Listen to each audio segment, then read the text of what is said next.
అందరికీ నమస్కారం. నా పేరు శ్వేత. మీరందరూ ఆనందంగా, ఆరోగ్యంగా, ఐశ్వర్యంతో ఉండాలని మనస్ఫూర్తిగా కోరుకుంటున్నాను.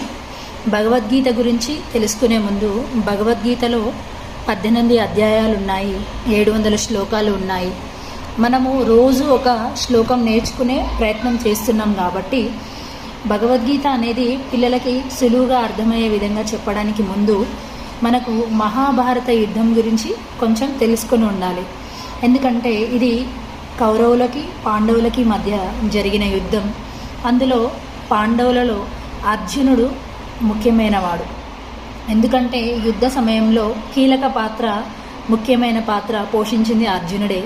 అర్జునుడు కౌరవులతో యుద్ధం చేసే సమయంలో చాలా భయపడతాడు. వీళ్ళంతా నా వాళ్ళే, నా బంధువులే, నా అన్నదమ్ములే, నేను ఏ విధంగా యుద్ధం చేయాలి అని. అదే సమయంలో కృష్ణుడు అర్జునుడికి రథసారథిగా ఉంటూ నువ్వు యుద్ధం చేయి అని ముందుకు నడిపిస్తూ ఉంటాడు. ఆ క్రమంలో ఏ విధంగా ఒక్కొక్క అధ్యాయంలో ఒక్కొక్క శ్లోకం చెప్పబడింది.